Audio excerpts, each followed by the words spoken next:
All right, and we are live, but we are also still late and gay, which is relatively new on this channel. I don't normally do late and gay, but it's become more of a recent theme.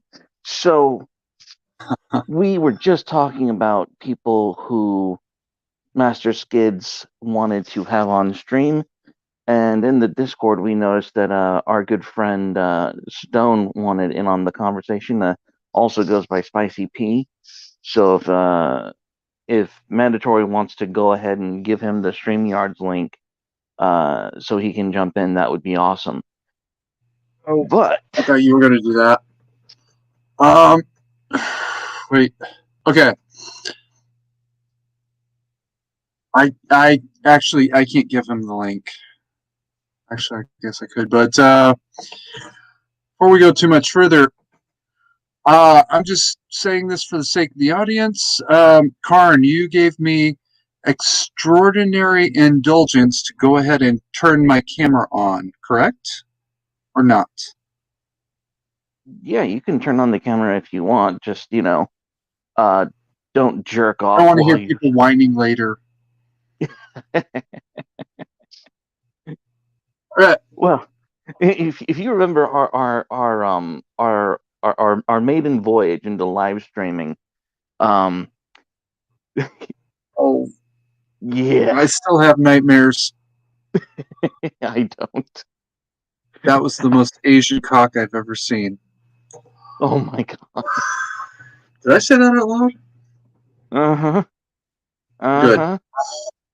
Uh so hang on. But before we get into the weeds of what it is we're going to discuss, I actually have a few, if you don't mind, I have a few housekeeping items to take care of. I never do this. Well, please I do. never I never do the whole advertisement self promotion shindig. But here's the deal. I recently got a job that pays less than what our household is used to. I'm working far longer hours just to make the rent and the bills. So if y'all could toss a coin to your Carnal for the household, and the only reason I say this is because we have to show Mrs. Carnal that this is worth me doing. Because that's one of her big things is she wants to make sure that my time is being spent on things worthwhile. So if y'all One could shirt, do me a guys. favor, huh? It's one shirt, guys. Come on. So if y'all could do me a solid and toss a coin in, I'd appreciate it. Any amount is appreciated. I've got the Cash App, I've got the Subscribe Star, whatever version you would like to do. Just go ahead and put in your shillings. But whatever you feel is most comfortable is where we're gonna go. But on this stream, we are talking about love, are we not, Master Skids? Mandatory, whatever we're calling Sort you of. tonight. Tonight I am Master Skids, and that's what I am. Well, okay, so it's what you are. So elaborate upon that. What and who is Master Skids? Please elaborate that for us. Um. Okay. I got to read it a little bit first. Uh, so there is a unique subculture within the community, the BDSM community specifically.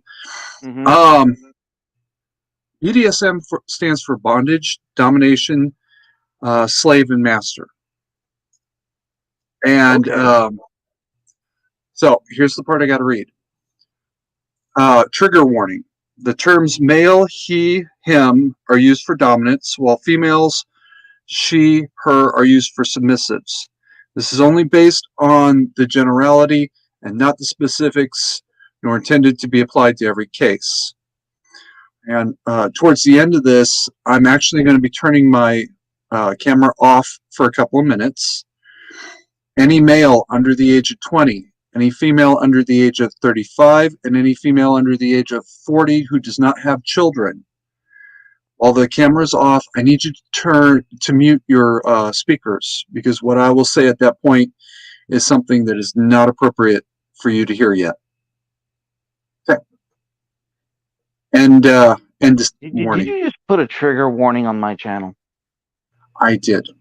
And as you'll see, okay, all right. As you'll see, it's very appropriate.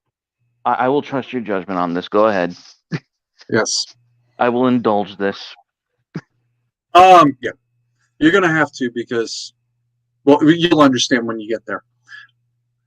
All right. So first, Karn, do you got any questions about this unique subculture? You know, the BDSM subculture for me, it is an indulgence, and it is to me it's an exaggeration of the natural order. I don't consider BDSM itself to be intrinsically deviant.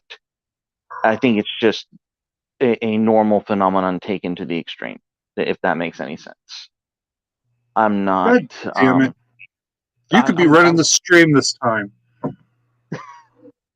No, you almost understand this. Well, it's my whole philosophy with this is that men and women are made for each other. And when young men are growing up and developing, they have a deep, dark desire to be dominated. And the more men embrace that, the sexier they are to other women. You're not allowed to say that. You're not allowed to feel it, but it's true. And you absolutely. See it. You see it all the time with these lesbians, these leftist women, these feminists going like, why am I attracted to the misogynist alpha trad male who's voting Trump? Because they're women. Because that's what your body wants. So, I'll be honest. It's not my thing. It's not. It's not for everyone. Well, it's not something. How do I put this? Not everybody likes apple pie. There we go. It's true. But you know what? Those of us who like apple pie really like our apple pie. True. And I'll give you a confession as far as taste is concerned. I do not like chocolate. Ooh. Yes. Which is great for Mrs. Carnal, because she gets to eat all of the chocolate in the house. So it's a win-win. Yeah. But please give us the introduction into this lifestyle and well. All right. So, the BDSM lifestyle really is about that the bondage, domination. But I'm here really to talk about the SM part. It is a intrafamilial structure where one is absolutely in charge, the other is not in charge of anything. And it goes along with a lot of related kinks, collars, whips, leashes. You can fill in a lot of blanks from there. I happen to have a style that I work with, that works with me at least. Big, heavy collars. And now, correct me if I'm mistaken, but this is also a kind of it's not just a kink, from what I understand. It's also a how do I want to put this? It's lifestyle. like yes, it's a lifestyle. That's exactly what it is. It's a lifestyle where the submissive has to incorporate subliminal or subconscious cues to their dominant when society tries to for example, a dom and the sub is at a restaurant. The sub will not order their food until the dom gives them a nod or permission. No, hold up. That's an absolute, and absolutes tend to be wrong. Well, no, but it's a silly example. But It's an example of something that could be in a given situation. Yes, in a given okay. couple. Uh, that's not the way I work. Mm-hmm. And I'll talk about this a little bit more later on. But yeah, and in some relationships, it really is the D is absolutely in charge, and the sub will speak up when required to do so, or invited to do so.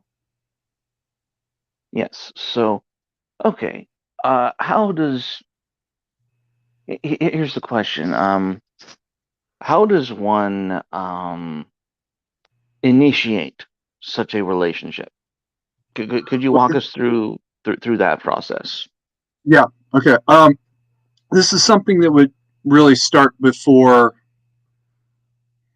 um, before you go anywhere. Really, this is something you probably should have started in the dating process. And I'm gonna throw a little something out there.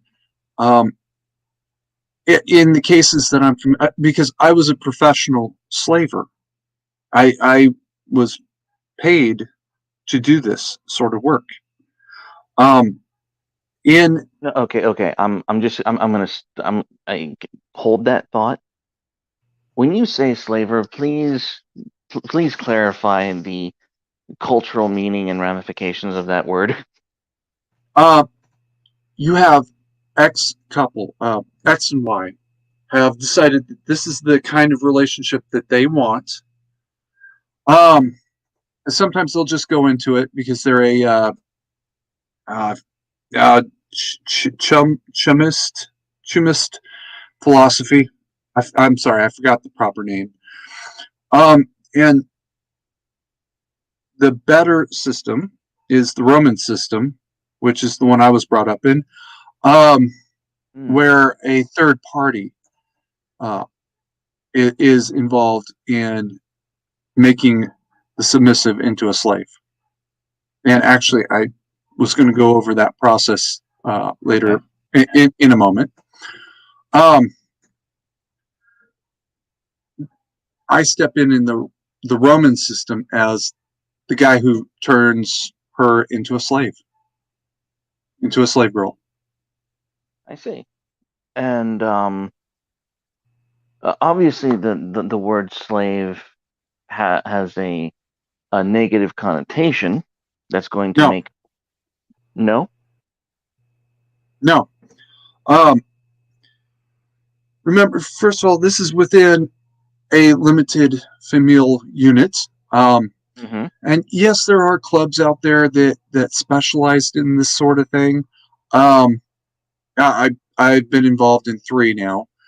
Um, but as a general rule, you walk around town, you're not even going to know. I mean, look at me. Yeah, Where's all my scary leather and metal bobbly bits coming out of my shoulder? Where is it? yeah. And that's something that's always been curious to me because you see this you see all this novelty items in stores and at a the degenerate pride scene, and I'm looking at this going, why would you use handcuffs when you could hold them with your bare hands? Like when it Well, comes besides to that, like when it comes to like the kind of in the kind of intimate and need that this kind of culture is providing, wouldn't the use of some of those toys take away from the dominant experience in some way? Like, no. I'm hang on, just hear me out.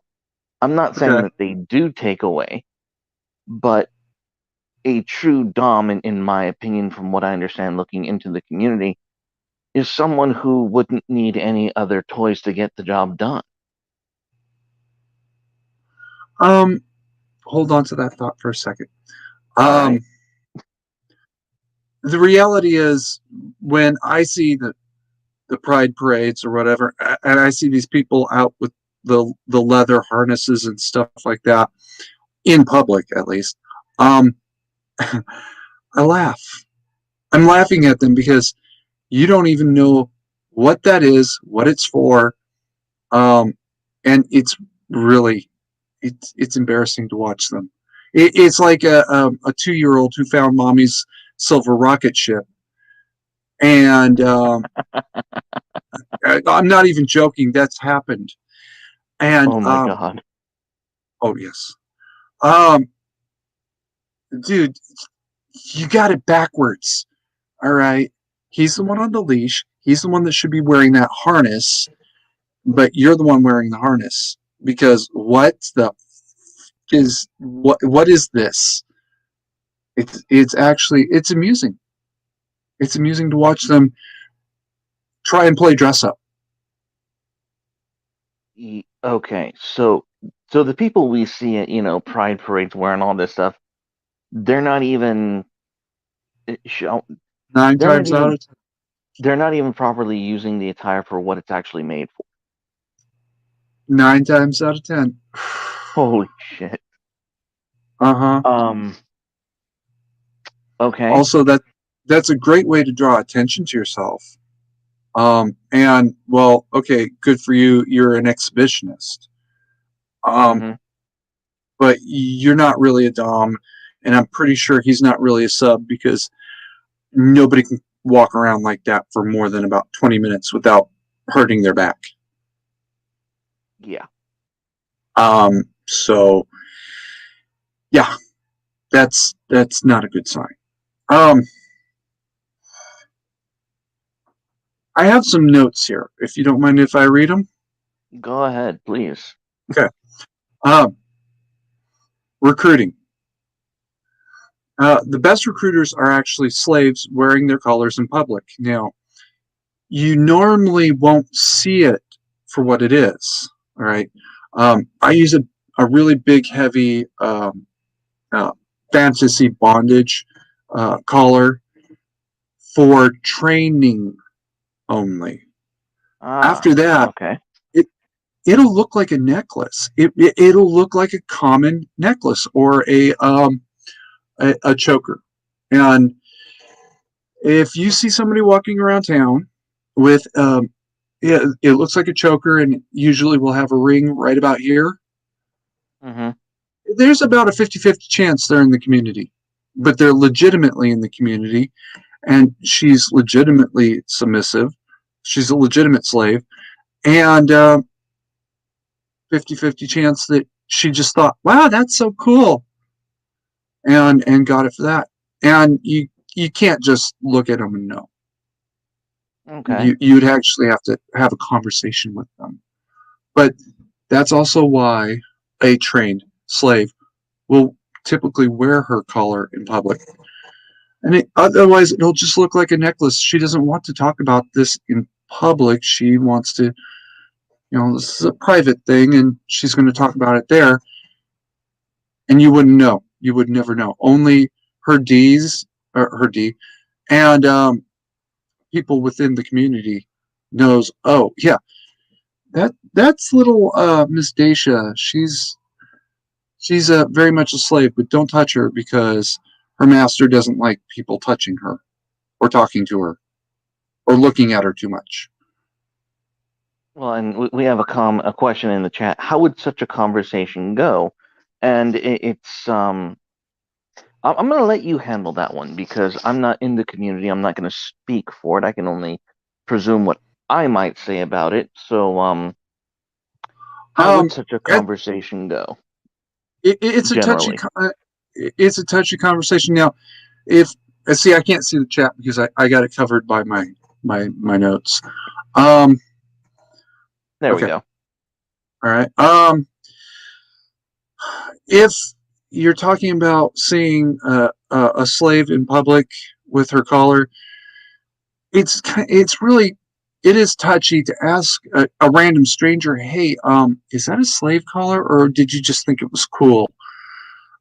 And you probably should not do that. But if this is a friend of yours or somebody you are on for, you could begin to at least ask, I love your collar. What is that? Is that special? Um, and you could go from there.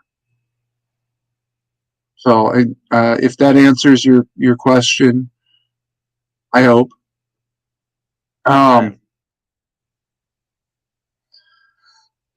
Okay. So here's where I need to really bring this home. What, because this is seen as kind of like a fringe ideology, or like a fringe kink, something that's a We are. deviant. So We are. despite that, how because this is the Carnal Conservative channel, I do like to gather conservatives. I like people who are of a particular mindset and ilk. I like people whose minds and bodies are geared towards thinking about their survival and stabilizing their community, because that's what conservatism ultimately does. Where does the SM uh, part of this play in that role? That's kind of the bridge we have to get to the bridge we have to cross there. And if you could fill in the blanks, I would appreciate it. I gotta skip forward a little bit. Um, Part of this is going to the question Cardinal's really getting here. Um, Part of it is going to require me to turn off my camera. It's the part I was saying earlier. Males under the age of 25, females under the age of 35, and females under the age of 40 who have never had a child. So let's go ahead and skip ahead to that part, right? Let's do it. All right. This is the mind blowing part. First of all, what am I really? In order of importance, I'm a marriage counselor. I'm the father of the bride. I'm the ring and dress designer, and sometimes I'm the marriage chaplain, because none of what I should have described before this is what it seems. This is just a different type of wedding ceremony. It's a different type of a different style of marriage. Some cultures use chapels. Some their month long weddings are month long affairs. Ours is a 2 week long training session, but it ends, and at the end, it's all the same thing. This is a wedding, rather rough and tumble wedding, but it's just a wedding.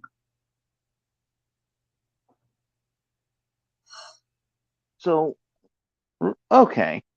So the I'm whole almost done. start. Okay, go on. Please, No, please. no, no. I stopped there because I know you're going to have questions to ask. Okay. Um. So so these these relationships start off with um a ceremony of fidelity of some sort. Yeah, Okay. and you're looking at the marriage counselor, well, the pre-marriage counselor, correction, and he is sometimes the chaplain. Usually, I'm not. Usually, I'm the father of the bride. Okay. So, okay, that's interesting. That's and I guess that would be kind of, I don't know. I kind of feel like I might take issue with that. And it's not because I disagree with the role that BDSM plays in these people's relationship. Um, but I do think that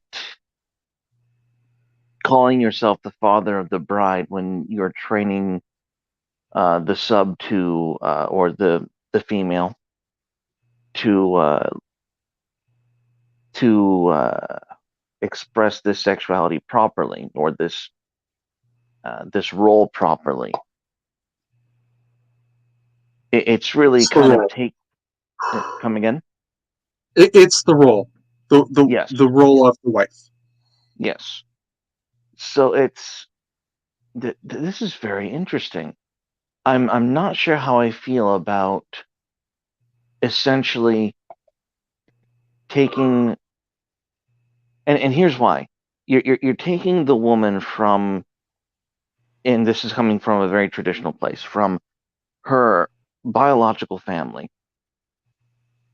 and you're kind of replacing that biological family, and you're taking the place of not just her biological father, but you're also kind of taking the place of her husband, who's supposed to be ushering her into the new homestead.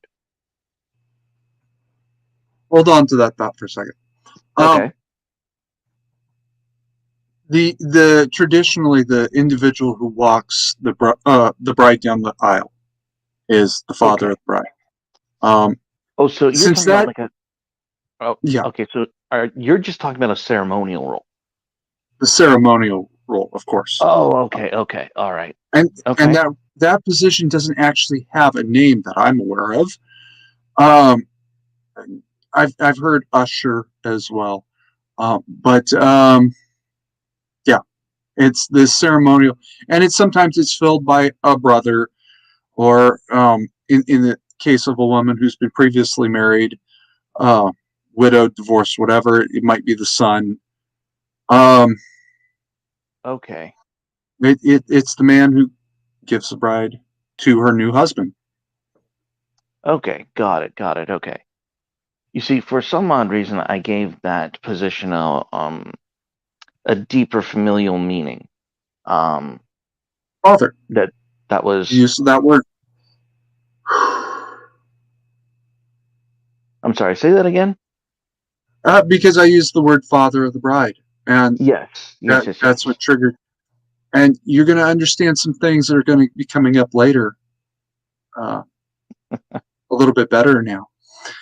All right. Right. Well, You ready to? con- Yeah. continue on. Continue on. That this is a rabbit Are you hole I'm sitting down? enjoying. Are you sitting down? I am sitting down. My feet are up. I've got a monster in my hand. Life is good. Continue. Okay. Good, because I don't want you to fall down when I tell you this next part. Now, this is in the context of male dom, female sub. Um, this is the ultimate trad wife. Mm-hmm. She lives for her master. Once she becomes a queen, flag on the play, a queen is a very specific title. She lives first for her master's children, and then for her master. Oh. Okay. Now, because I had to skip ahead, queen is a very specific title that I'm going to have to go back and go over that title here in a couple minutes. Okay. Yeah, Okay. as you were. Yes. Since we have skipped ahead and it's easier just to go straight forward, ladies and gentlemen, I'm about to turn my camera off. If you are a male under the age of 25, if you're a female under the age of 35, or a female under the age of 40, and have not had children, I need you to mute your mic. What I'm about to say will really be not for your ears, and you're not ready for this.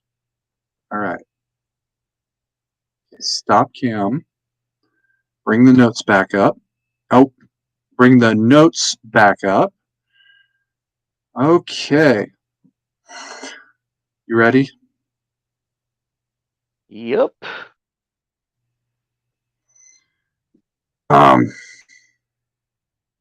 Okay. Again, context warning. This applies only in the context of male dom, female sub relationship. Here's the big secret. This is all about making babies. I knew it. Yeah. Yes. This is all about making babies. The rest of it, I'm actually going to have to read exactly as it's written, because this is how it was handed down to me. Okay. Female physiopsychology responds to stress by increasing ovulation rate. That is why women are more likely to become pregnant as a result of rape. This is also why rape porn is much more popular with females than with males, at a level of about 5-1. Women watch rape porn have a capped, contained psychological need for a baby. And they're trying to break that cap, they just don't know how. Somewhere deep in their evolutionary psychology, they know that this is what they need. And it is as simple as that. Male physiopsychology works exactly the opposite. We're less able to impregnate if we're stressed. We can't rise to the occasion. In this system, the stress is transferred from the male to the female as much as possible. She takes the stress off of him, puts it on herself to increase her own stress and increase her probability of becoming pregnant.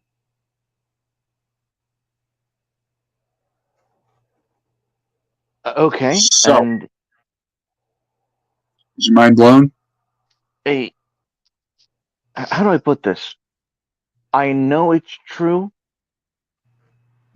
but it's still difficult to process and accept Okay.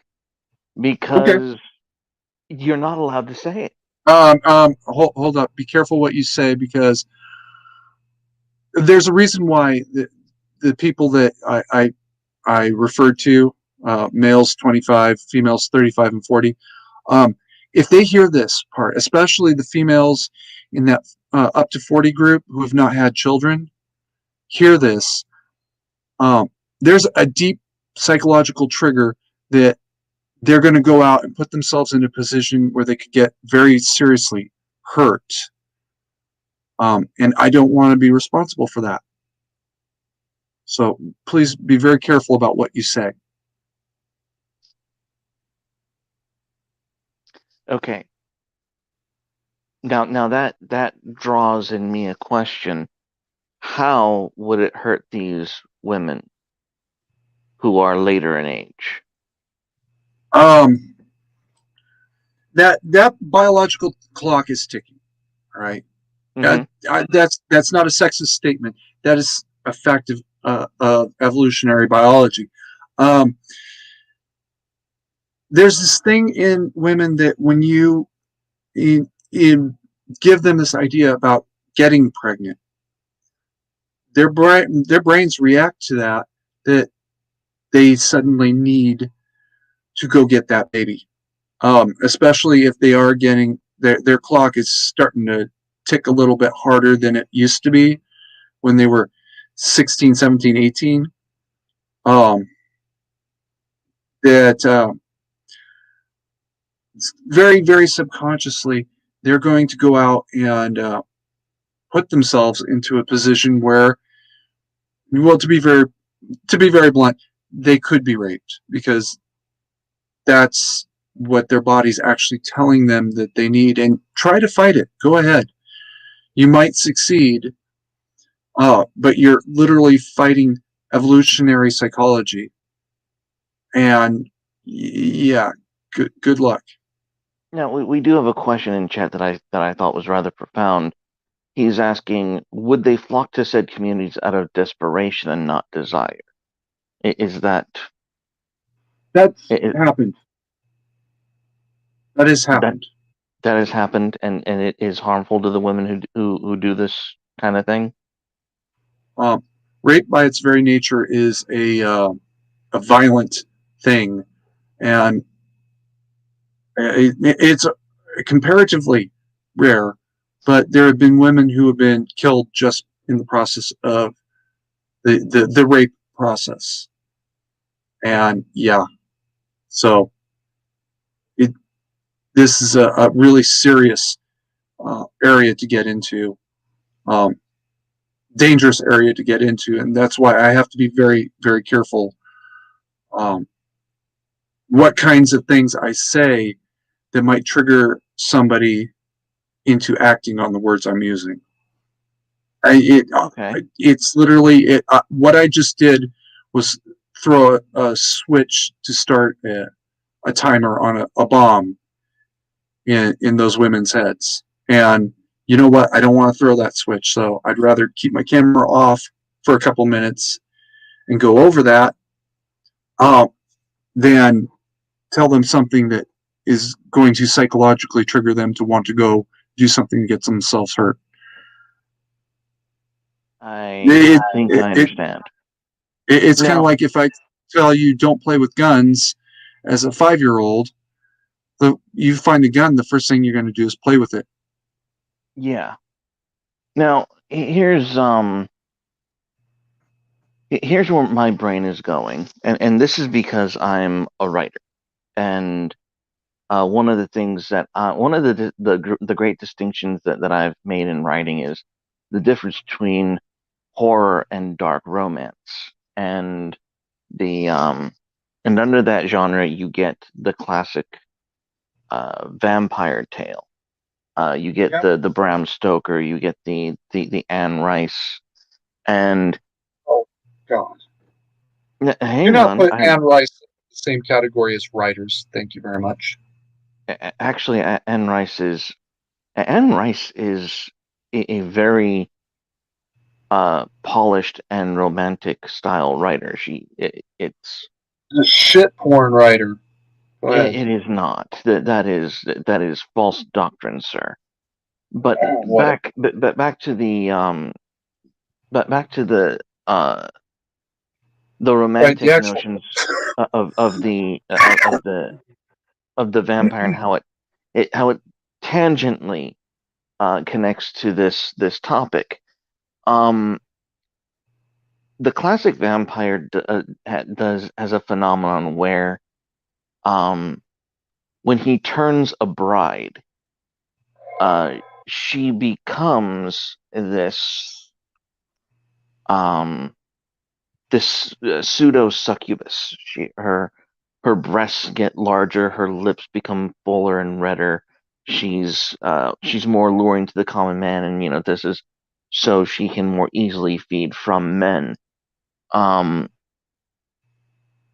there's been a societal notion that this represented what would happen to women after the first time they had been raped, and how it would warp the psychology of women to seek more of that kind of attention and behavior. And then you have the counterbalance to that, which is the Jonathan Harker, the White Knight, to break the spell and to save the woman from the depravity. I'm going to say I don't think the BDSM community is full Dracula vampire. Okay, I'm going to turn my camera back on because we're straying into something that has nothing to do with the warning here, I think. Okay, I'm back. Go ahead.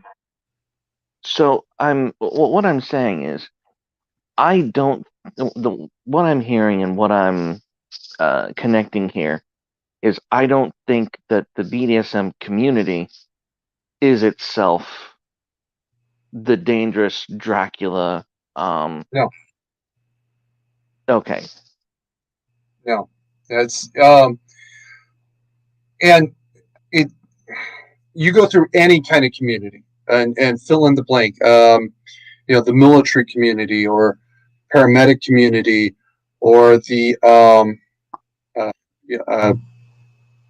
the white community, supposedly white community. You will find rapists. That happens, and you're going to find worse than rapists, and you're going to find drug dealers, and you're going to find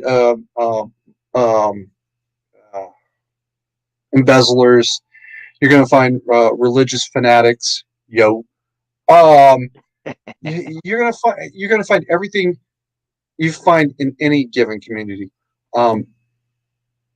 When the BDSM community finds somebody who is an actual rapist, all I can say is I know why that there was a fire at a certain cement factory in Sacramento back in the early mid 90s, mid early Oh, 90s. fun. Oh yes, I And know. I wasn't there, but I know what happened that night. okay. We actually have a relevant question in chat that might have connected to your previous point. How does safety and protection factor into these situations? Yeah, actually, that was part of the section I had to skip over, so I'm going to come back to that. But Okay. hold my feet to the fire. Hold All my right. feet to the fire. Of course. Of course. And where was I? Yeah, you will. We have safeguards, and Hmm. the tradition and it's called a tradition. The tradition I was brought up in, we had actually three, excuse me, four levels of safeguards. Which are? So, well, which are related to who was running the tradition, the way we handled the business within, how people were to keep an eye out for each other, and why one of our curious little rules exists. And we're No, getting questions about that fire in particular. I'm all I can tell you is that there was a fire at a facility, and I know what happened that night because I got it from two of the three people who were there. And within our tradition, you don't want to be a rapist. You don't want to be anything rapist or worse. You did not want to be one of them. Okay, so this. Okay, no, I don't need to go there. I really don't need to stoke that particular fire because I don't think it's even tangentially relevant. Um, Is that pun intended? no, actually it Oh, wasn't. I'm just spitballing as always. oh, Um, but no, it's just occurred to me because the perception of BDSM as something that's uh, just a kink as opposed to an actual lifestyle and subculture. Um, I don't think people understand just how much animosity the BDSM community would have against rapists and pedophiles. I don't think people understand how much there is thank a you for using distinction. the P word. Hmm? Thank you for using the P word for me. Um, Yeah. yeah, Oh no, I live to serve because I'm not afraid of these people. I'm really not. I'm not afraid of those people either, but I am afraid of Susan. Ah, Yeah, fuck uh, that bitch. do I look like I'm afraid of Susan? Good lord, the shit I've had on my channel. Up in chat for Karin's channel. Toss a coin to the Carnal. He might not be up for much longer. Something like that. And Oh, actually, I'd like to go back to the original note plan, if you don't mind, because I'm going to be addressing those safety issues and the training and everything else that goes along with that. all right, let's do it. You ready? Okay, Yes. so I got to scroll back up. Way the hell up. Okay. All right. So under the category of safety, Mm-hmm. the tradition that I came up in, and there's a million different traditions.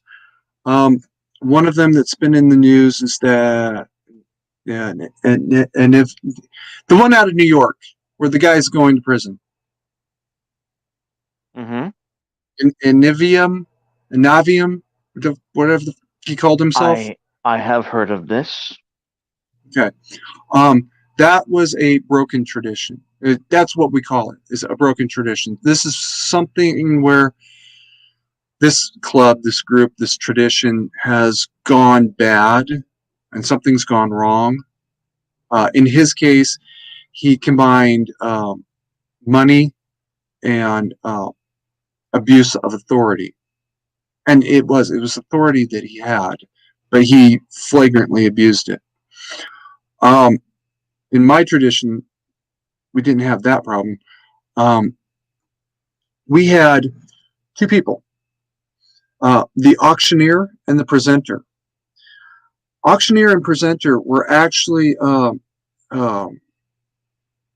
master and slave to each other. The auctioneer, excuse me, the presenter, but she was the alpha of all overseers, which is a specific term. But she was also a licensed psychologists are the ones that can issue drugs, right? Can prescribe drugs. A psychiatrist, yes. A psychiatrist can prescribe drugs. Mm-hmm. Okay. Well, then she was a licensed psychiatrist. As far as I know, she never prescribed any, but she built most of the philosophy that our tradition was built on when she was a psychiatry student back in the 40s or 50s. She was an old lady when I met her. Really hot for her age, but awkward. Very. At one time, she was an absolute 10. Wow. But she also understood, and it was her that realized why this works. The camera off section, Mm-hmm. and actually built everything around this understanding, this strange understanding that I learned about long before I heard about this tradition or this community at all. I didn't know it existed. I learned about all that when I was at boot camp. That was 99. Okay. Yeah, so it would be 12 years almost when I was actually approached about, hey, your military experience, we'd like you to consider this thing, working with us for this thing. Admittedly, I was not in a really good place in my own life at that time, and that's part of how they managed to recruit me. The way it worked is the auctioneer and the presenter were absolutely in charge. And I mean, if they said jump, I just would get up in the air, even though the presenter rather, was herself a slave. If she said jump, I get up in the air for a little bit, just sort of hang out, and then, yeah, okay, well, I guess I'm coming back down. Mm-hmm. Because of the way it worked. The preliminaries, a couple has managed somehow to meet somebody who's in, I guess, our tradition, and work their way up to talking to presenter, who's hearing their story. He's deciding if they're a candidate or not. He says, okay, you're a candidate. He'd turn to me or one of the other four and say, I got a job for you. He would email me the basic information, their names, their age information, their marital history or their couple history, if there is any that he can divulge, which usually would be everything. And then I'd go meet them and ensure that everything was understood. And we actually used papers. We used literal hard copy paper. I would walk in and say, okay, here's the contract. that says, this is what I'm going to do, and this is what you're going to do. And they'd sign it, we'd make copies, mail them off to whoever needs to be mailed off to. And then literally the next day we would start. And I would start with the husband, or the dom. Yes. I would take him. It would usually take me about 2 or 3 days to walk him through the process of what he needs to be the proper dom. And sometimes it was easy, sometimes it was hard. I mean, I had one case that it literally took me 2 weeks for him to finally graduate, and me to say, okay, you finally got it. Don't fuck this up, or I will. Yeah. Anyway, I sent him home. I called the girlfriend in this case. It was not his wife, and she left the home as he's headed back so that they don't actually see each other as they pass by. She comes on down, and we began our part of the training process. And it's the simple things like, this is a whip, this is a paddle, this is a flogger. Why does this thing work? And that was something I never told a sub. I would only tell the DOMs. When do you use a whip? Very, very sparingly. Like, you better really be serious about this situation, about needing it. When do you use a flogger? Basically, anytime you want. Oh yeah. Wow. A flogger? Sure. It's the whip you need to be careful with, because whip is a real weapon. All right. Yeah. You can hurt people. You can kill somebody with a whip if you use it hard enough. Now, it is when we say whip, we're not talking about like the I think it's what you're referring to as the flogger, or the a lighter version of a flail or nine tails. No, no nine tails. And you're Or using like Karn. You're using a couple different terms interchangeably that aren't actually interchangeable. As part of the I problem. understand that. I A understand that. flogger. All of these have a handle. A flogger will be about yay long, and it'll be a bunch of strings, strands, Yeah. tails, whatever you want to call them. Versus a whip, again, it has a handle about this long, but it has a body, a working area about a fathom long, or basically anything over excuse me, 2.5 specifically feet long. But I've never seen one that's less than 4 feet long. I've never handled that one. Yeah. So Okay. a whip is it's a weapon, and it's intended to injure. So if you use the whip, you better damn well be serious. Versus a flogger, is a motivational toy. Basic, really, that's all it is. And you can use a flogger all day and all night. And if you can injure somebody with a flogger, you're doing something wrong. Yeah. The guy I was talking about who took 2 weeks, he seriously could not understand how to use a flogger safely. I was about to give up on him. Wait, as in he was using it unsafely? He was using it unsafely. How do you do that? How is that possible? Dude, you were the one there. You tell me how that happens. I Before him, I didn't think it was possible. I thought that was a joke that that the presenter and the auctioneer told us just to keep us, just to make sure we were still awake. No, this guy could not understand. And it's really simple. All right. 2 or 3 lashes by a flogger should be all you ever need. If you're using it as a motivational toy during sex, there is specific spots you hit. The meaty part of the buttocks. Yes. This guy could not get that concept.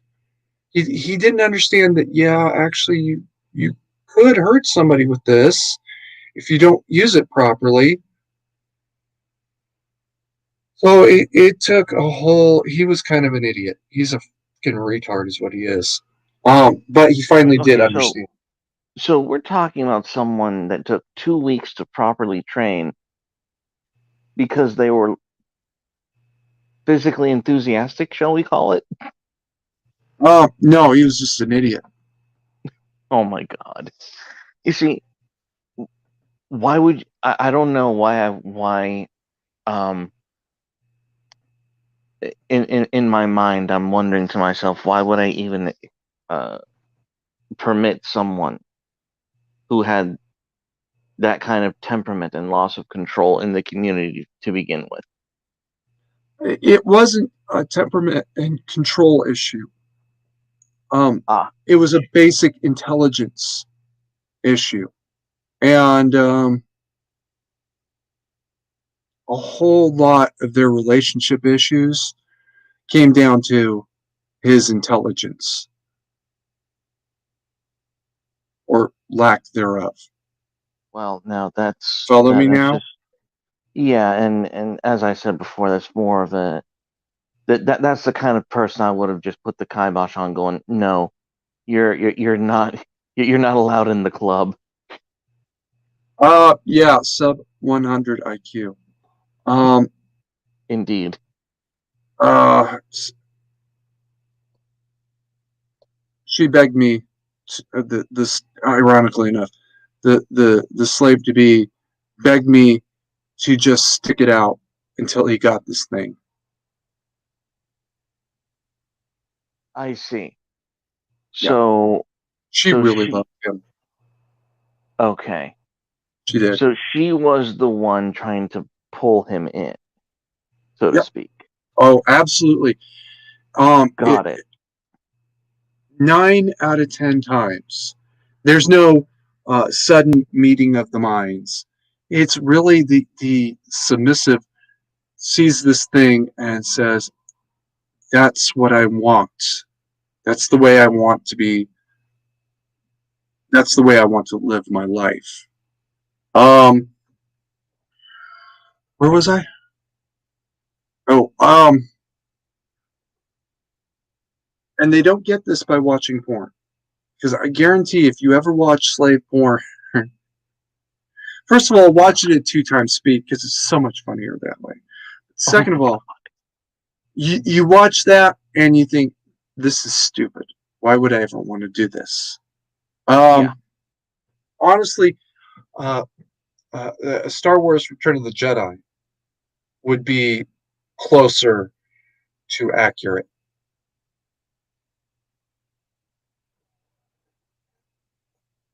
I'm not getting in the Java suit. Fuck that shit.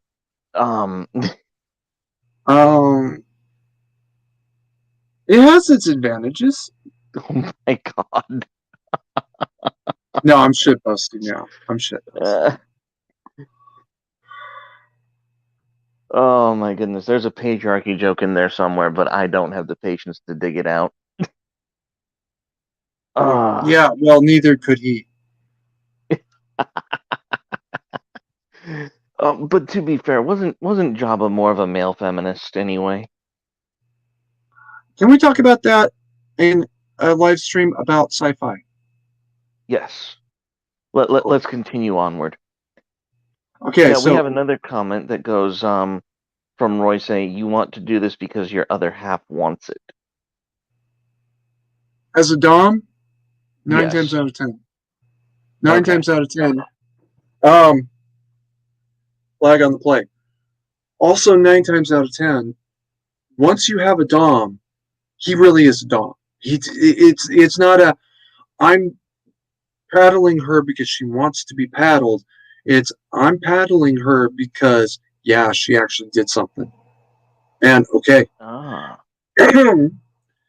And it's also a well documented fact that uh, slaves will deliberately do something to get paddled or slack off just to get a little snap with the flogger Well, and this and that. that is so true because in modern relationships, or especially in like modern dating, you have these you have women always giving shit tests to men. Like, what is he going to tolerate from my dumb ass? And most men fail the shit test. Most men are so emasculinated, they just take the bullshit. And you're not supposed to. It's called a shit test for a reason. And it's So you're how do seeing I? the parallels here, aren't you? Oh yeah. As I said, I don't see this uh, as uh, as strange as most people would.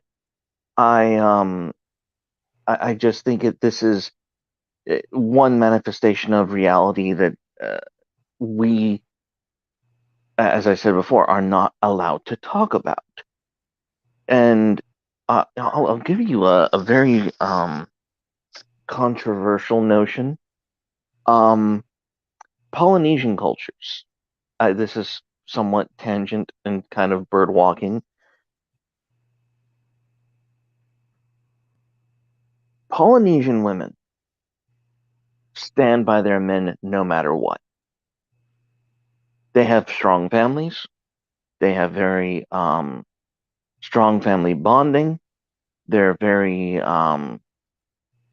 despite having multiple islands, um, they have all of these social cohesives and strengths. And yet, there is an insane rate of quote unquote domestic abuse from that community. It is truly insane. And you have to wonder how much of that is actual domestic abuse and how much of it is the couple informally and probably inappropriately reenacting these paradigms of the inappropriately hashing out the dom and slave relationship. Karn, I got to interrupt you there for a second.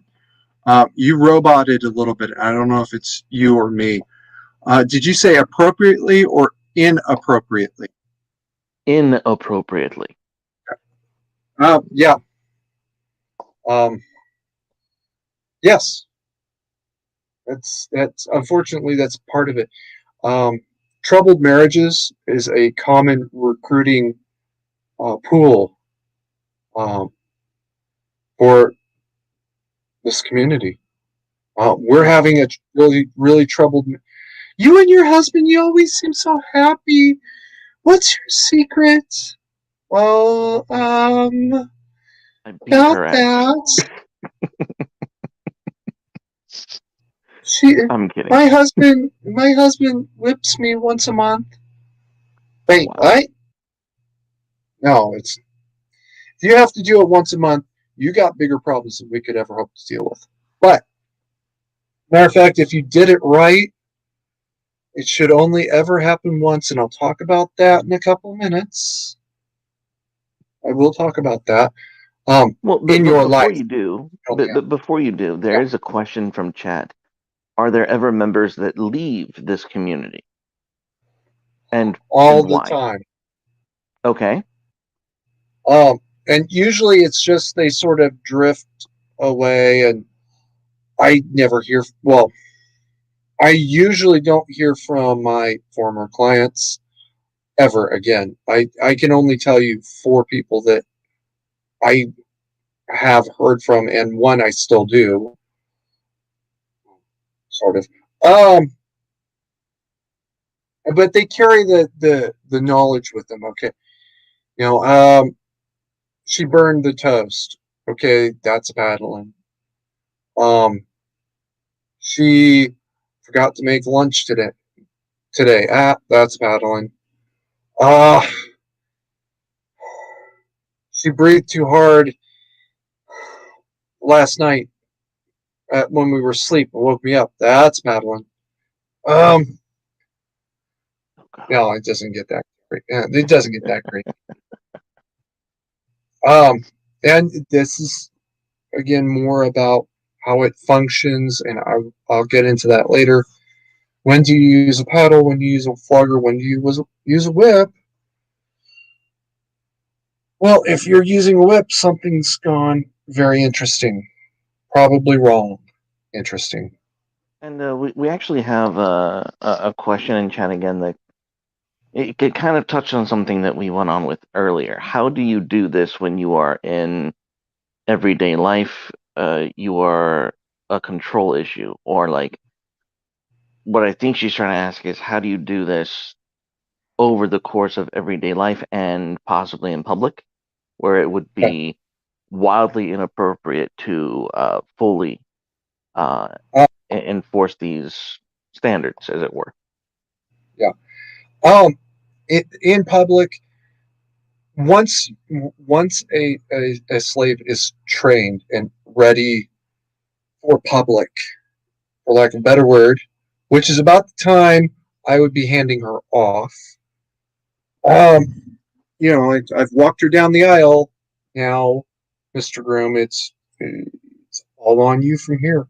Um, we take the training collar off, and we put the new master's. Well, we put the new master's collar on, and then take the training collar off. And it's a much more subtle thing, like a necklace that can't be taken off. And that's the big thing, unless certain standards are met, um, or very subtle, like the leather or rubber collar with the ring on it. Oh, okay. Hang on. We got a clarification, and it's Mm-hmm. from the same woman who comments. She says, "Sorry, no, I am a control freak. How do I hand that control to my husband?"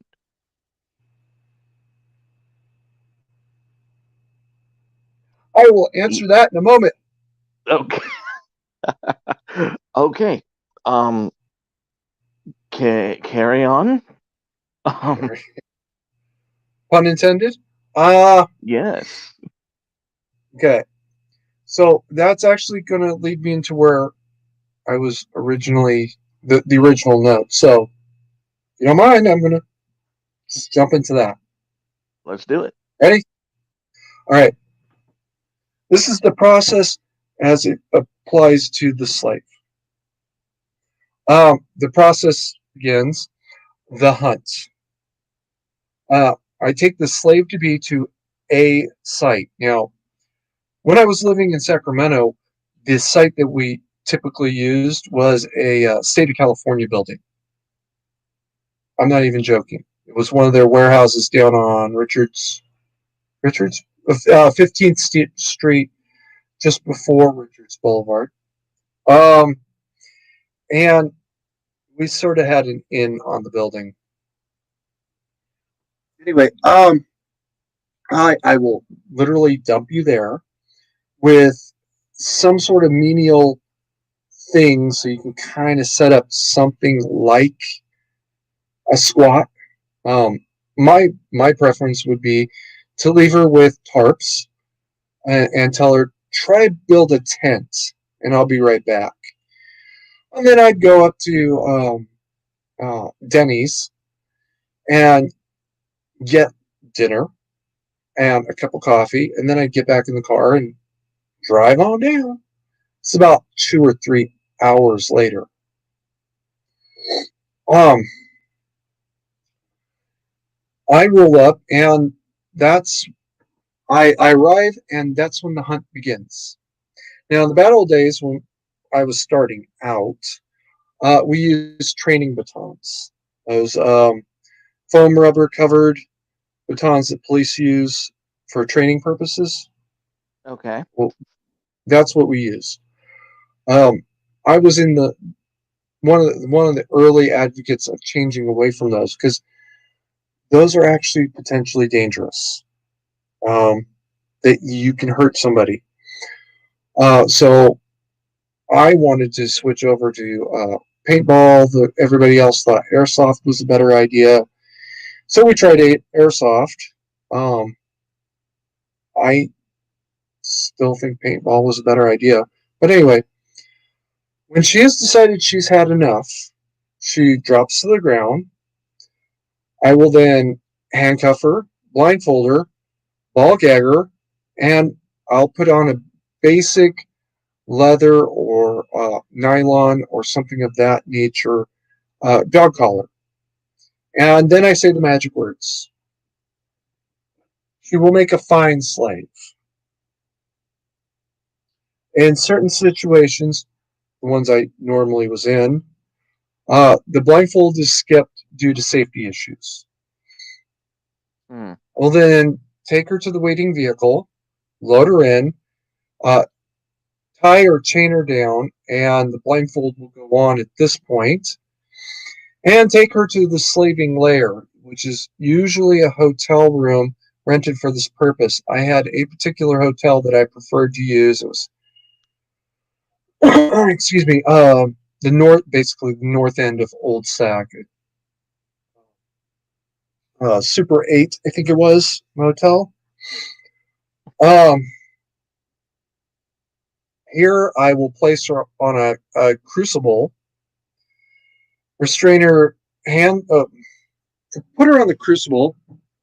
First thing I do is I take uh, the leash, which is on her collar, put it through the crucible, and I'll pull her to the crucible. I'll hook her onto that. Um, then I'll take one hand off the cuffs because mine would be tied around the waist. I'll take one hand off, put it up. Take the other hand off, put it up on the other side. So now she's held out like this.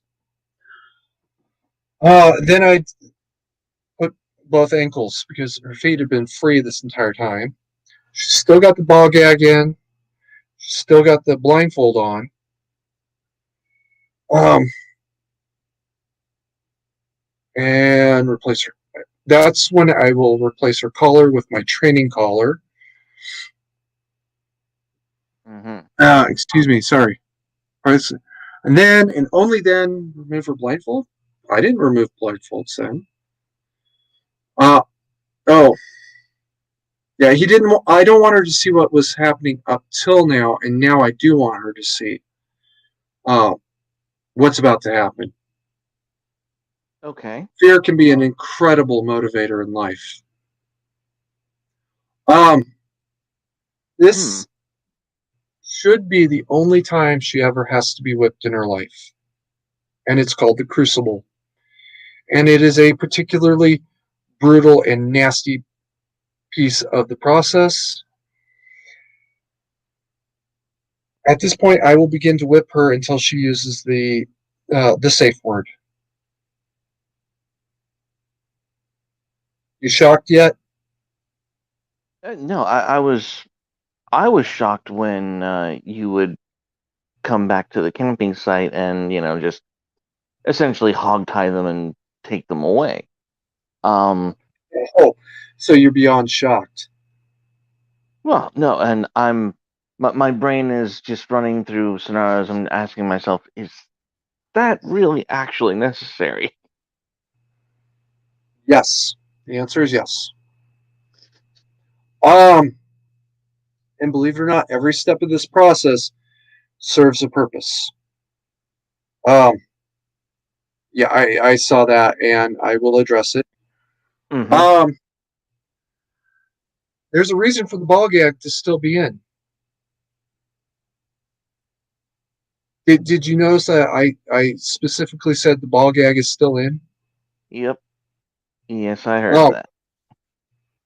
that is to take her to the point where she's panicked. And everybody will panic at some point. I know I did.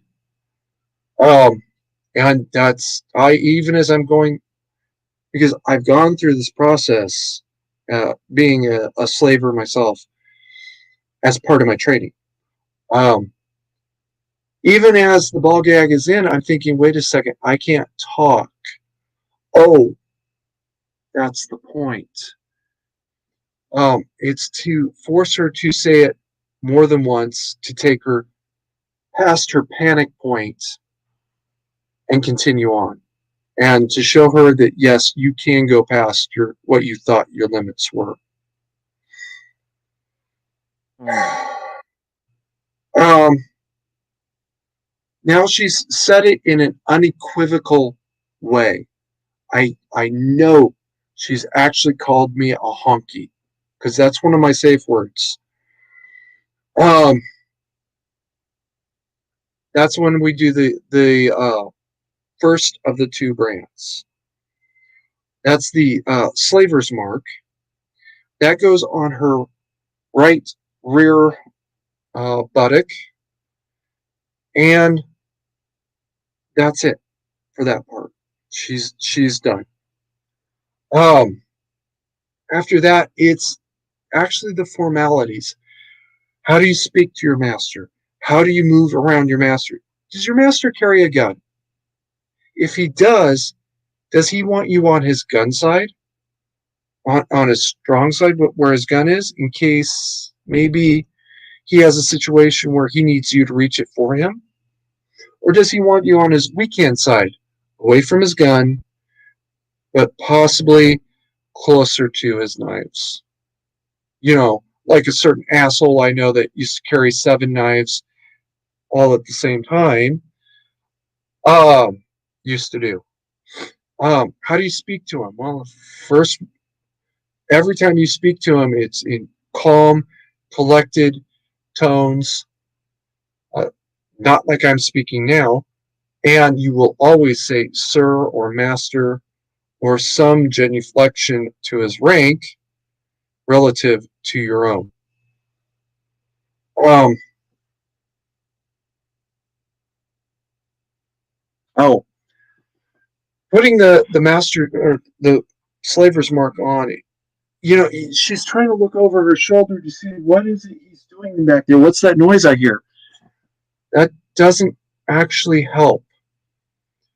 Inspiring fear is what this step of the process is about, and it works very well. And it's also why I will always start preparing the brand in front of her where she can see me. And then cir- I circle around. And believe it or not, that has a really intimidating quality to it. I didn't get a slaver's mark. I got mine on my forearms as a slaver, but that circling thing has an intimidating quality. I remember I'm going through right, and Yeah. not actually being able to see it going on. A helps with stopping her from flinching, which can mess up the mark, and B, um, she knows you're back there, and she doesn't know what you're about to do, and that's really terrifying. Yeah. Um, okay, I can skip that. I've covered that.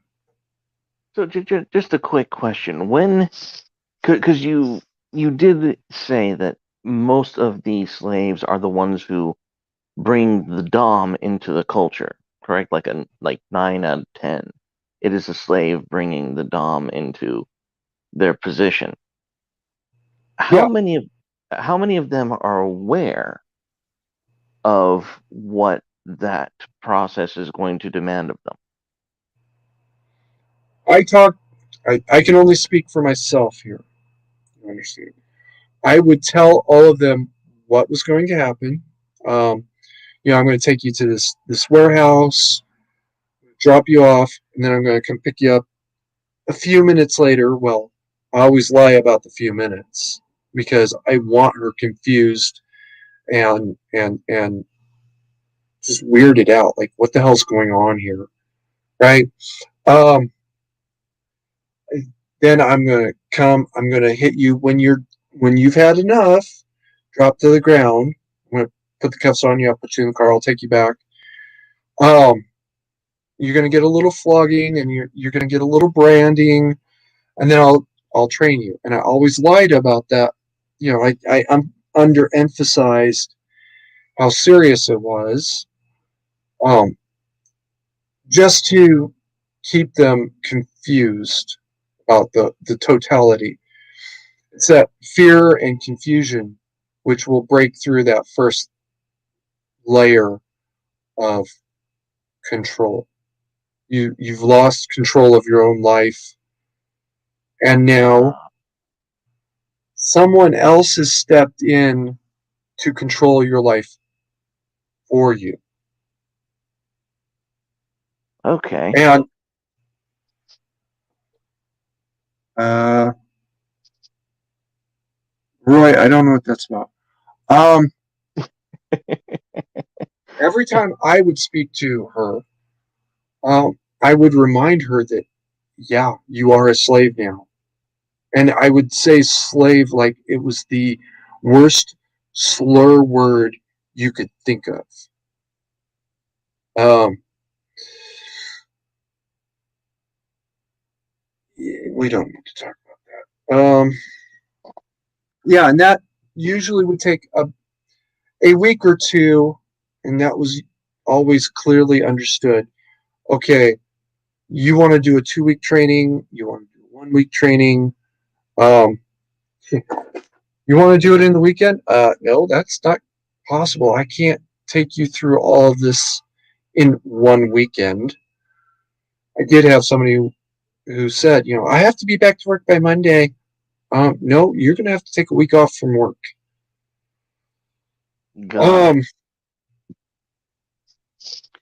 Okay, and so let me pause here and just I'm gonna have to again state some of the obvious and really tie this in together to why some aspects of the BDSM community and culture are, shall we say, traditional and conservative.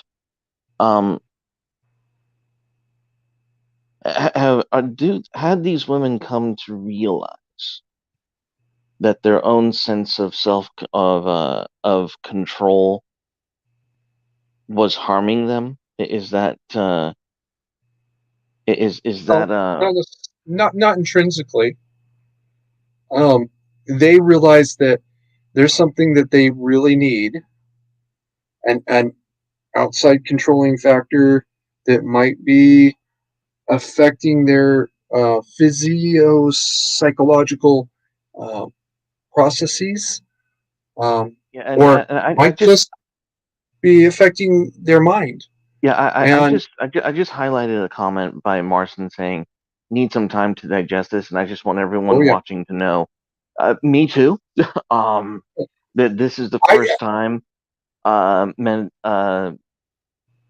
Master Skid. Master Skid is literally bombing me with all of this. I've been very peripheral around the BDSM community because it's honestly not my thing. But I have met some of them. I've known people who have been in that lifestyle. Uh, I know some people who have been in, and then just as you say, they're not necessarily out. They're just no longer practicing, so to speak. Um, Or just nominally practicing. yes. Um, Um, and listen, so Carn, y'all are infants, and I just served you steak, eggs, and wine.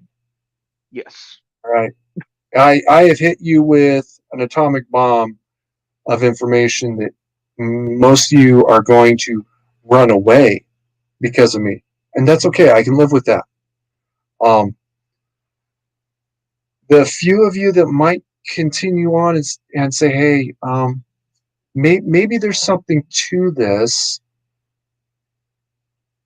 You No, you have to do what you feel is best. no. And here's what I'm saying is, even though this might sound too extreme or the process might seem too extreme to me, I understand where it's coming from, and I can see the places in society where these practices might be excusable because we see the damage that women are doing to themselves when they take on too much stress and responsibility and control over their own lives. It does not leave women in a happy state, being anxious and in control. They prefer the male to be in control, to be dominant, to be in charge. Men are made to preside. Oh, so you've watched that episode of Marriage with Children recently? No, actually, that notion is one of my religious foundations. I'm. Um, It's Karen, I'm going to bring you up to speed here a little bit. There's go an on. episode of Married. There's an episode of Married with Children where um, I think it was Al and Steve are supposed to go up to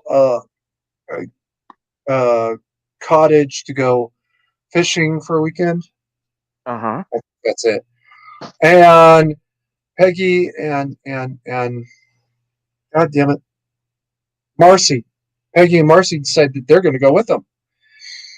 Oh boy. Literally, and I'm not even joking here.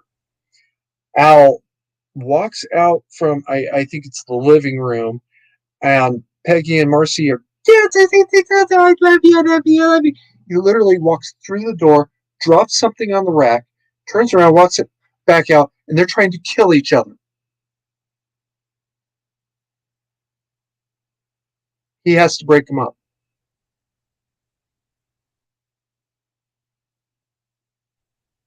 Did we Man, that lose is Carn? hilarious.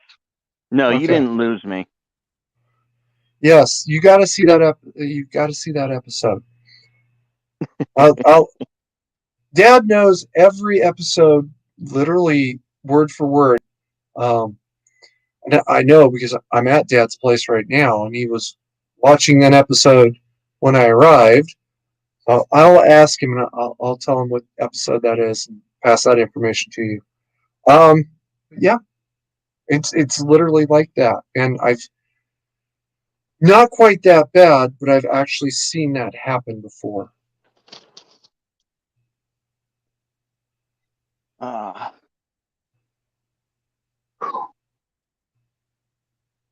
yeah, it's but Married with Children aired how long ago? Uh, Early '90s. Oh no, the first episode was '86. Yeah. And So it's just weird how these old knowledges, these hey, they paradigms got it seem, right.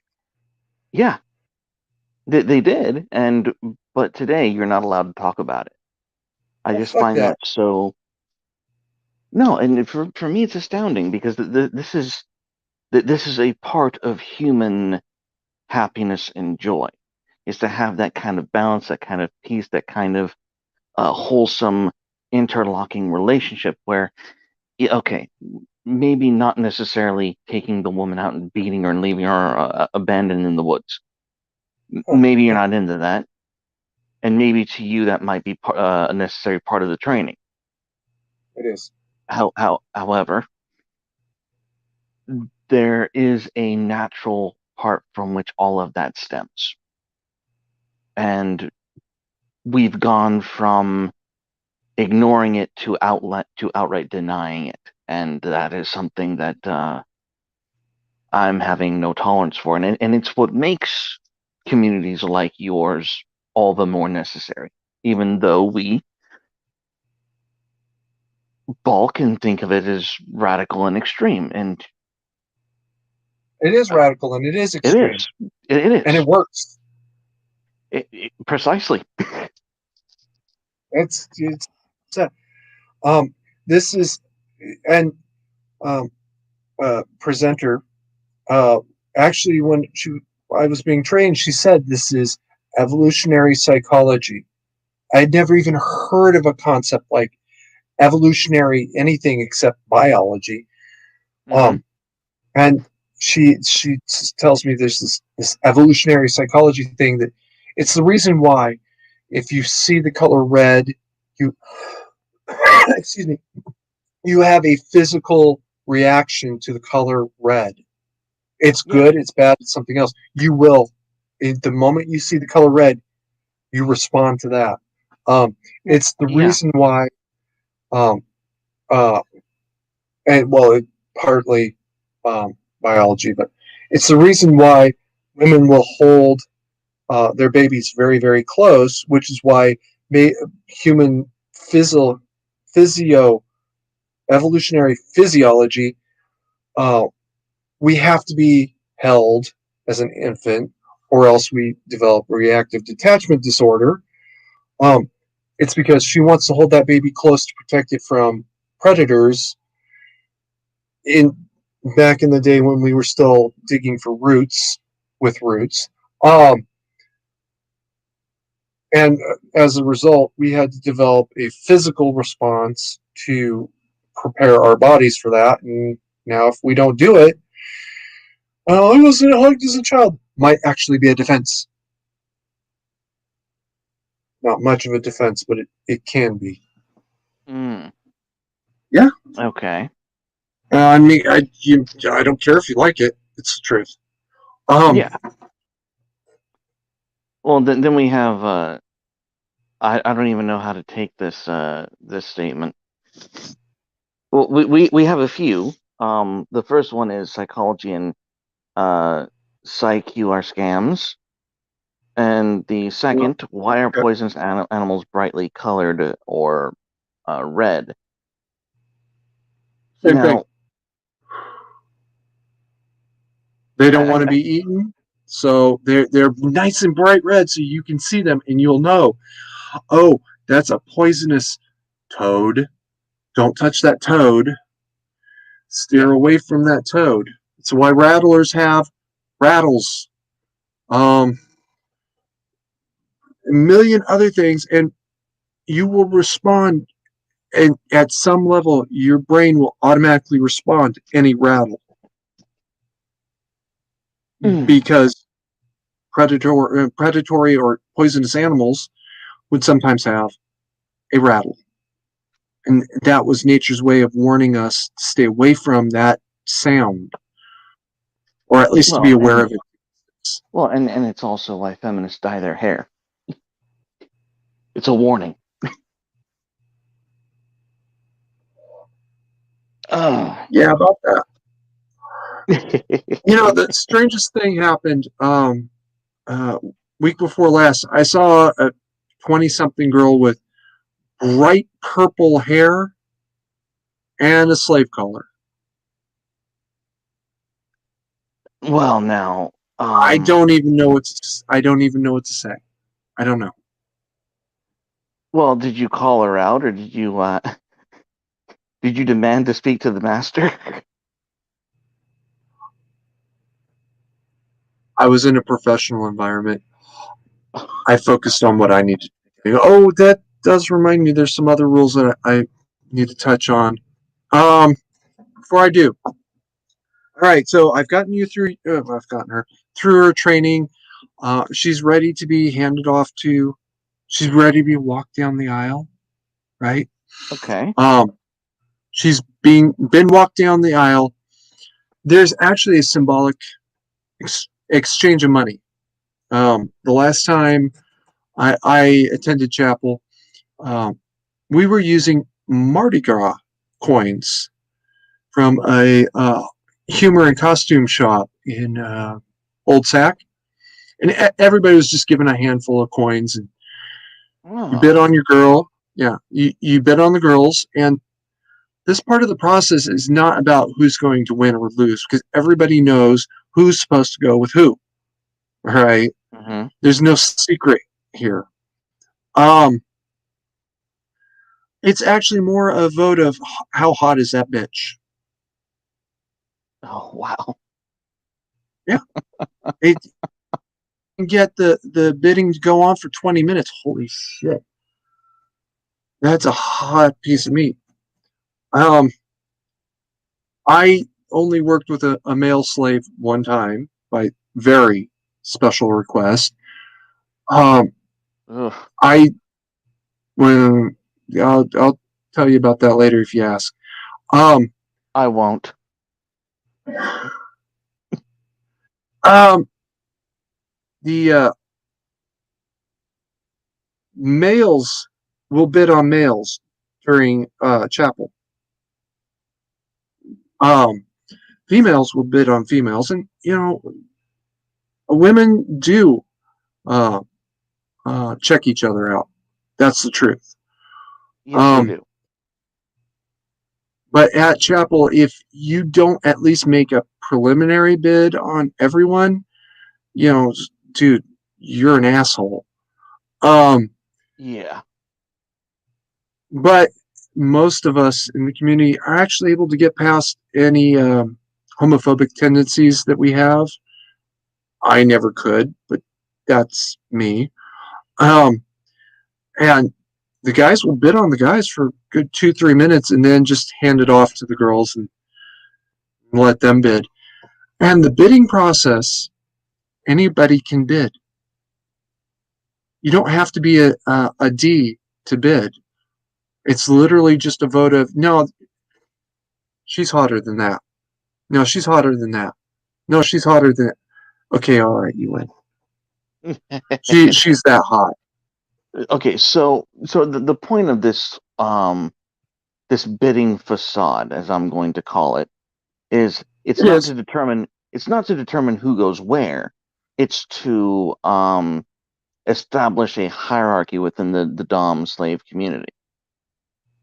No, it's literally just to stoke her ego a little bit.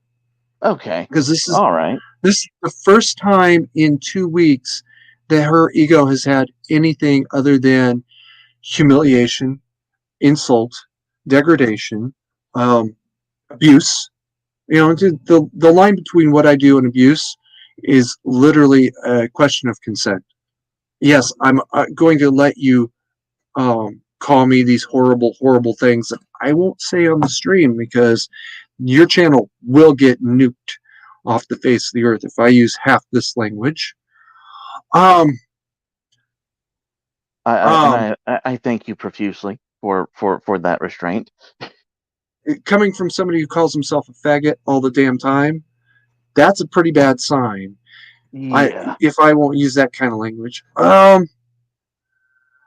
So yeah, the bid is done and completed, and okay, lot number 23 is going home with Mr. Skids. It's the winning bid. That that never happened. But anyway, Yeah.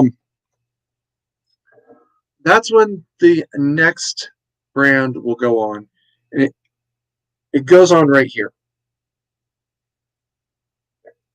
And in theory only, what the purpose is anybody could reach up, grab your shirt, pull it down a little bit, and see who you belong to. Anybody on earth could do this. And in the era before slavery was banned, that was a real enough thing that could have happened. Um, so you need to know, whose slave is this person? Who does this slave belong to? Oh, that's a square Z. That's Mr. Skid's slave. So let's go find Mr. Skid and find out what's going on here. Um, there is a rule. Slaves can talk to slaves any way they want, anytime they want. All right. There's no rules except insofar as if your master says no, no, Daisha, I do not want you talking to um Marson, because Marson's comments on deck. Sorry, Mars. I do not want you speaking to Marson anymore because I'm feuding with the master. Um, Oh, okay, I won't talk to Marston anymore. Um, a master can talk to a master, no problem, or a mistress, master or mistress. And I want to be very clear. You do not refer to a female M as a master. That is a mistress. Ah, Or you are a disgusting clod who shouldn't be trusted to tie your own shoes. Moving right along. But a D will never speak to an S other than their own, and an S will never speak to a D other than their own, except in grave and serious emergencies. Um, if a building is on fire, a slave can grab a master of masters and literally drag him by his neck out the door, manhandle him out the door. And while everybody would be wondering, why is she throwing him around like that? She will absolutely be forgiven. Once they find out, oh, the building was on fire, there's a reason. Um, that has a real world analogy that I can talk about in a different stream, different context. Um, but generally speaking, no. An M will not speak to a S other than their own. If, let's say, Karin, you and your wife were like this, and you wanted to speak to me, but you didn't want to come find me, you would send your S to come find my S and tell her, Mr. Karn would like to speak to your master as soon as possible. And then she would turn to me and speak to me. And there's a reason for that. okay, I'm all ears. Um, there is a power dynamic. Absolutely, there is a power dynamic involved. Any D has a power over any S in any situation, unless it is obviously an Ah, absolute emergency. Um, so when a D speaks to an S other than their own, they are exerting dominance over somebody who is not their slave, and that is a yeah, bad thing. and that is Um, a gross faux pas, from what I understand. if you did that with my slave, it would take two big guys and a pair of tits to drag me off of you, and it would have to be my girl dragging me off of you. Probably. And I've seen that happen. Um, flag on the play. Alcohol was a factor Oh in my that god. case. Okay. Alcohol was. Um. So yeah, and unless it's an emergency, everything's fine. You have to explain the emergency later, maybe. But okay, that happened. Don't worry about it.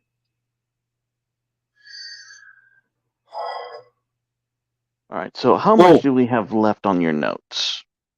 let me see.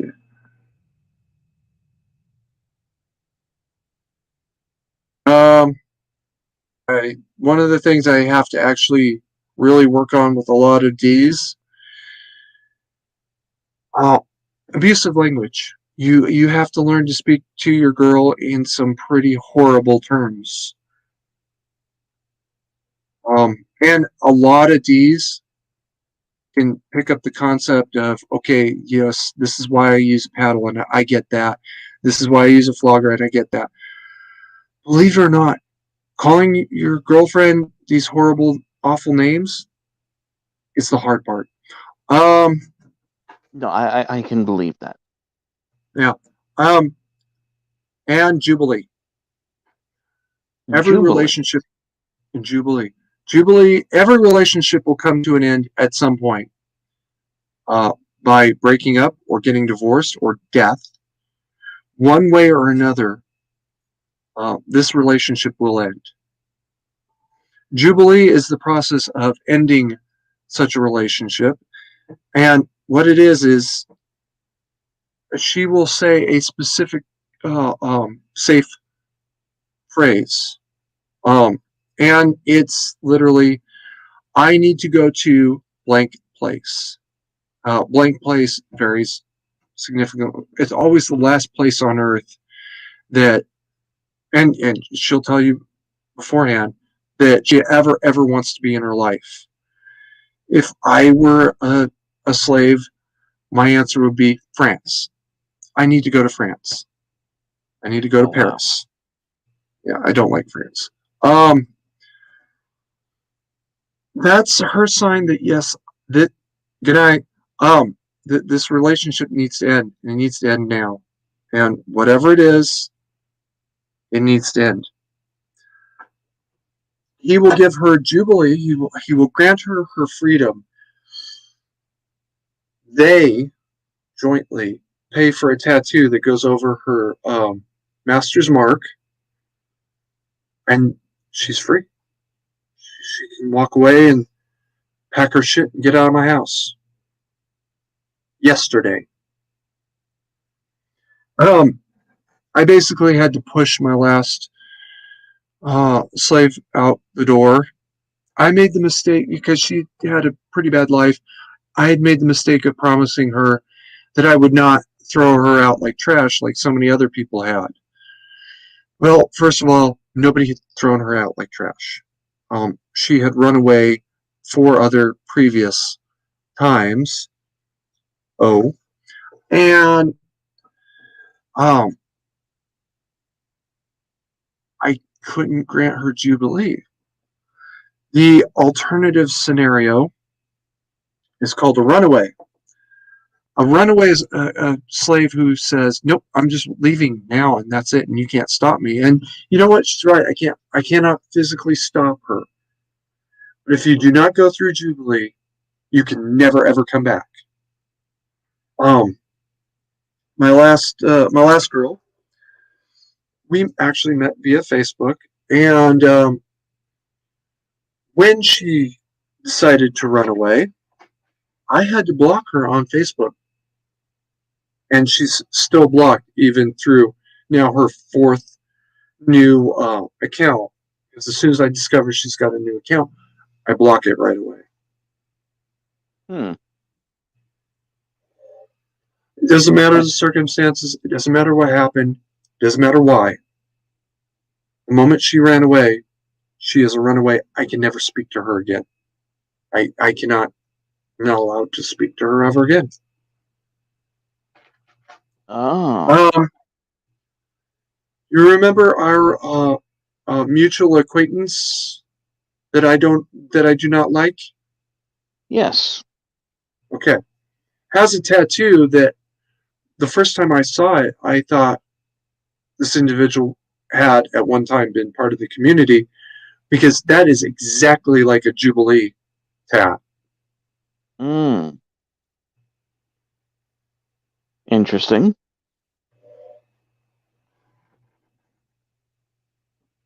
I'm going over the notes. Okay, good. I think I've hit all the all the marks I needed to hit. Awesome. Well, I'm Oh, glad you were able to go on. well, I was going to say questions. Now I can open Yeah. it up for as many questions, and we've been going for 2 hours now, so it's up to you. If you want to bring a guest in. I don't mind if we have guests coming in. There doesn't seem to be. Yeah. Roy just figured out that I sent him the link on Discord, but he kind of missed the boat on that one, I think, because he's getting ready to go to bed.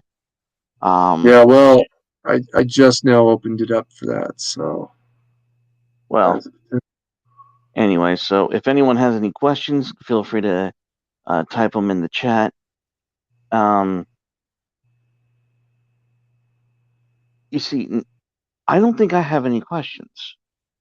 As I said before, I don't think it's clearly not my cup of tea. It's not something that I would ever get myself into. But I do think that there are some aspects of that culture and practice that most human beings need to uh, integrate into their lives for something that is more wholesome to what is the human condition. Uh, and it's it's sad that we can only recognize the truth of that condition through communities like your own, and that's it is what it is, and it's just refreshing to hear it. Uh, Well, I'm a trench rat. I can say this kind of shit, and I'm perfectly comfortable. Um, well, there's. honestly, Go ahead. well, it doesn't look like we have any other questions. Yeah. So it, give me a closing statement, and we'll wrap it up here if that's all right with you. Sure. Um, if you ever go and get one of those marriage self-help books, um, certain ones will advocate a very watered down version of this kind of relationship. Um, uh, and they do exist. I've never read one myself. Um, it's actually a known, understood thing, and it has been known and understood um, openly since at least the 80s. And it's been quietly known and understood. Well, presenter started her uh, um, university in the 50s. So that's when she started forming her theories. And she has had a 99% success rate when we finally broke the club up. That was 2012, 13, something like that. Nice. That's 50 years. I think it's 50 years that, yeah, under her and her husband's uh, um, uh, uh, administration, that club, it had existed for about 100 years before that.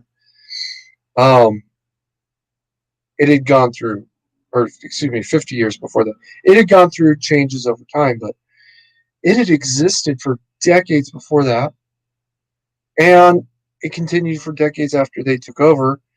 And unfortunately, the 90s and the 2000s hit, and what was it?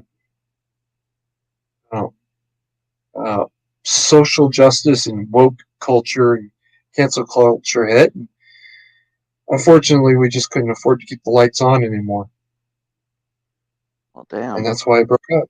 Yeah, well, but you can still find watered down versions of this at Barnes and Noble. Yeah.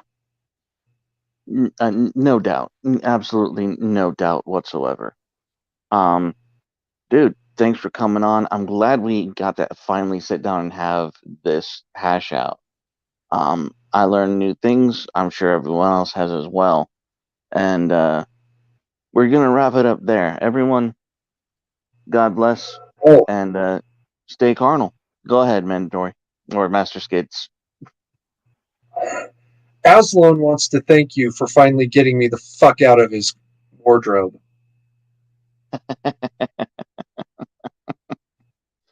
Long live the Good king. night, Good night, everybody. everyone.